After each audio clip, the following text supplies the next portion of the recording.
పెద్ద మావయ్య అంత విలువైన విగ్రహం గురించి కౌశిక వదిన కూడా చెప్పకుండా బ్యాంక్ లాకర్లో దాచడం గురించి మనం ఆలోచించాలి.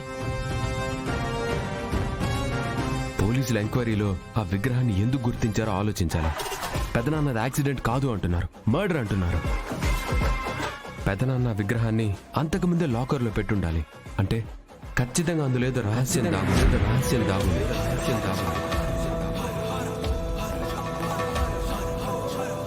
అదేంటో మనం తెలుసుకోవాలక్క. ఇప్పుడు దాని గురించి ఆలోచించాల్సిన అవసరం లేదు. అందులో ఏ రహస్యం ఉన్నా పోలీసులు చూసుకుంటారు. మనం మన మాధురి పెళ్లి గురించి ఆలోచించాలి.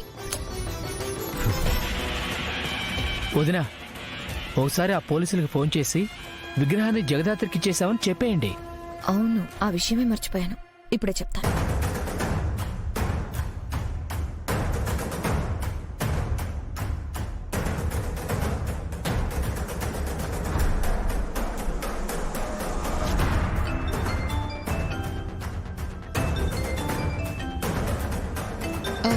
కౌశికి వదిన ఫోన్ చేస్తున్నారు.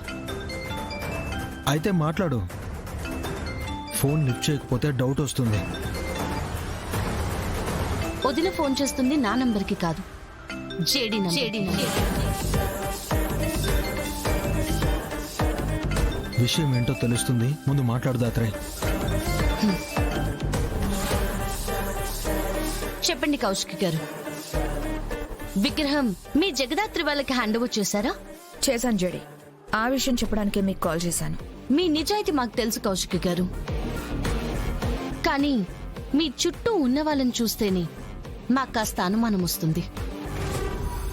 అందుకే అలా అడిగాను. ఒకసారి జగదాత్రితోనే మాట్లాడిస్తాను. మీకు ఒక క్లారిటీ వస్తుంది.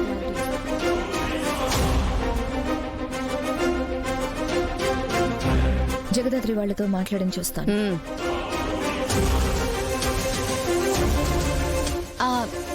పర్లేదు కౌశికి గారు, మీ మీద నాకు ఆ నమ్మకం ఉంది. హలో, ఆ దేవతని కాపాడుకునే అవకాశం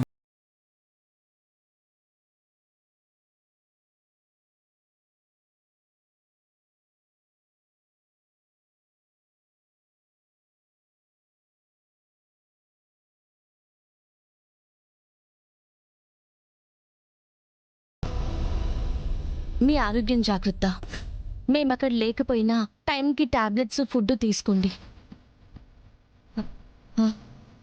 టాబ్లెట్స్ అంటే గుర్తొచ్చింది. మార్నింగ్ నా రూమ్కి పిన్ వచ్చింది. నేను టాబ్లెట్ తీసుకున్నప్పుడు డెస్క్ క్లోజ్ చేశాను. పిన్ వచ్చి వెళ్ళాక ఆ డెస్క్ ఓపెన్ అయ్యింది.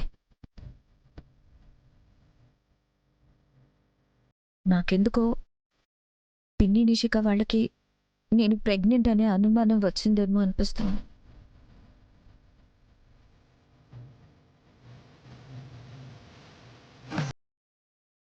సరే వదినా, మేము చూసుకుంటాం. మీరు మాత్రం జాగ్రత్త.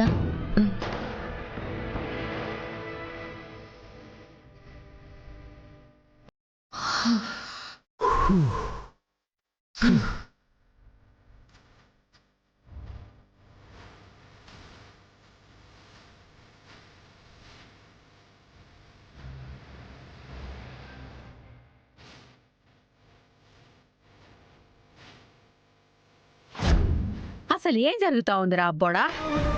మీ పెదనాయన బ్యాంక్ లాకర్లో బంగారు విగ్రహం దాయడమేంది? ఎంక్వైరీ పేరుతో పోలీసులు మన ఇంటికి రావడమేంది? ఆ విగ్రహాన్ని జగదాత్రి వాళ్ళకి ఇవ్వమని పోలీసులు చెప్పడమేంది? నాకేం అర్థం కావడం లేదురా. అర్థం కాకపోవడానికి ఏం లేదత్తయ్య. పెద్ద మావయ్య ఇంట్లో వాళ్ళకు కూడా తెలియకుండా ఆ బంగారు విగ్రహాన్ని రహస్యంగా ఉంచాడు అంటే ఆ విగ్రహం వెనుక ఇంకేదో రహస్యం దాగుంది అనిపిస్తోంది. ఆ రహస్యం ఏదైనా మనకొచ్చే నష్టం ఏమీ లేదు. కానీ ఆ సూరి చెప్పినట్టు కేదార్ గాడికి వాళ్ళ అమ్మకి సంబంధించిన సాక్ష్యం ఏదైనా ఉందంటే మాత్రం కొంప కూలిపోవడం ఖాయం.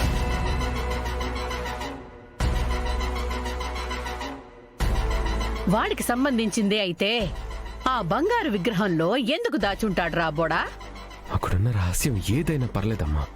విలువైన బంగారు విగ్రహంలో దాచారు కాబట్టి అంతకంటే విలువైన రహస్యమే ఉంటుంది. ఆ విగ్రహం మన సొంతం అవ్వాలి.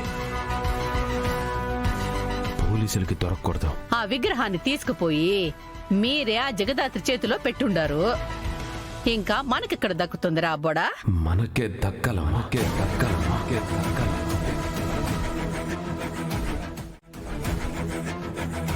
జగదాత్రికి ఎలుకలంటే చచ్చేంత భయం.